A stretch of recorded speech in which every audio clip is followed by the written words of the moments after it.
For chapter 2 of this tutorial, we will be talking about dimensions and measures, and we will finally build a line chart. But for this, let's immediately head into Tableau. From looking at the happiness by country, you might be overwhelmed because there is so many countries. So an idea could be, instead of looking at the country, we could also try to look at regions. For this, let's add a new sheet, clicking at the sheet button down here.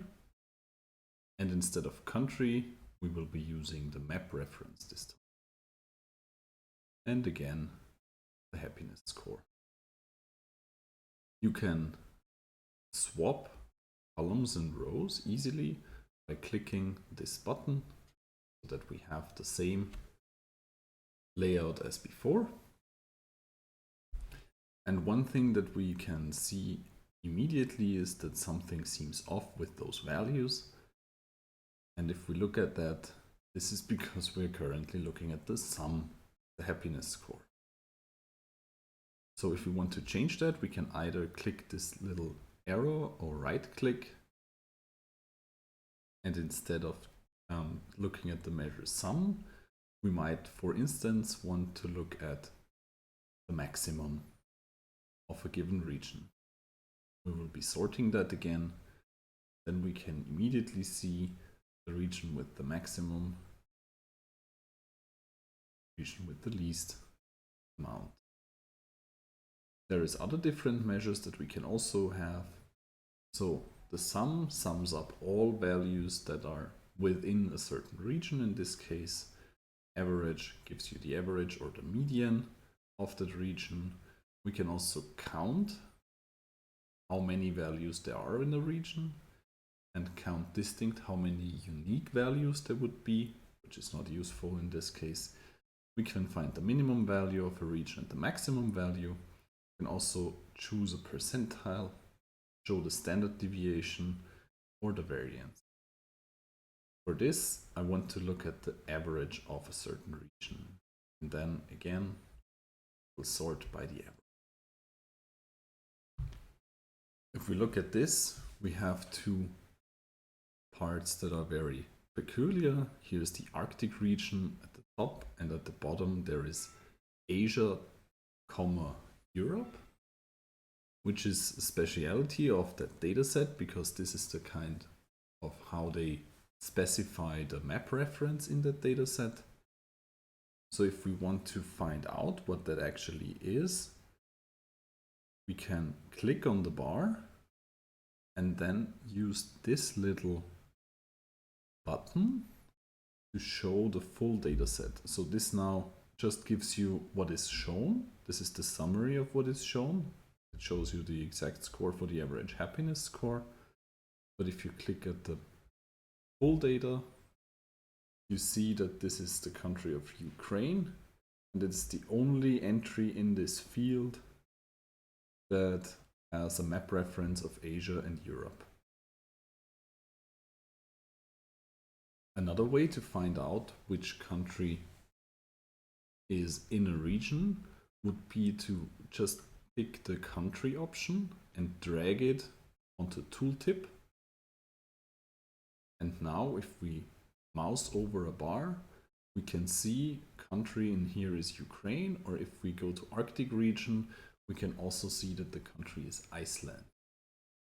But this is less useful because for all the others, since there is more than one country, it just shows a country as an asterisk. We can remove the country again, and everything in Tableau works with drag and drop. So if we just pull it out of that field, you see it highlighted in the mouse, it gets this little X notion. So if we just drop it here, it's gone again. So if we mouse over, there is no country in the tooltip anymore. And instead we can choose to give a color to each individual country. And this is one of the benefits of using Tableau. Tableau will always notify you if you're trying to do something that is not supposed to happen.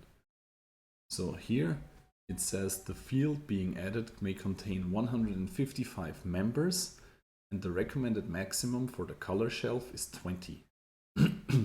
And it lets you choose what you want to do, and we'll quickly see when we hit add all members that Tableau is obviously correct, because there is so many countries that we cannot get any information out of that.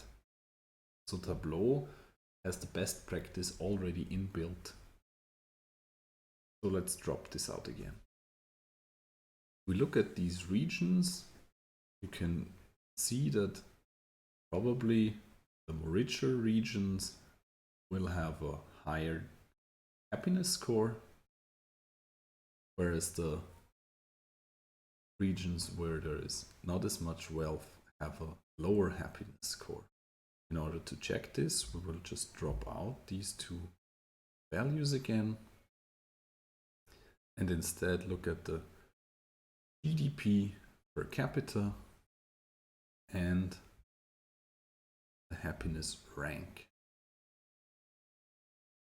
What Tableau initially does is it assumes that happiness rank, since it is just a number, is a measure. But we want to treat happiness rank as a dimension here. And as soon as we change the value to dimension, you see that it immediately updates the visualization and now shows a line chart instead of individual dot sums. It is now sorted by rank. So we are starting here with the highest rank and going down in the happiness ranks. And the value on the y-axis that you see is the GDP per capita. And you see that there is a definite trend between the rank and the GDP, but there are some outliers. And in order to find out what these outliers are, we will again add the country as a tooltip. And now if we hover over this, we see that happiness rank 12 is Costa Rica. So obviously, even though they don't have a high GDP in Costa Rica, they tend to be very happy. Another outlier, this is actually the highest GDP in the list, but is only on rank 25 and 35 in happiness score, is Qatar. So obviously the people in Qatar are not as happy. And another noteworthy outlier is this one here, and it's Hong Kong. And given the political situation currently in Hong Kong with the demonstrations and everything, it is clear why the happiness rank is so low in Hong Kong. Another thing that we can change here is we can choose this attribute to be discrete instead of continuous. And what that does is that it immediately changes the visualization from a line chart to a bar chart, because if that is discrete, there is no connection between two different values. So let's change that back to continuous. The last thing that we want to add here in order to verify our assumption is a trend line. We do this by clicking Analytics up here, and then we take the trend line, which is here, and just drag it into here. And we want to put a linear trend line. So we just drop trend line onto linear, and we immediately see that there is a linear trend. And if we mouse over it, even see the correlation and the formula for that automatically generated linear trend. So therefore, our assumption is right. The happiness is correlated to the wealth of the country, but there are some noteworthy outliers. Let's just rename the sheet again.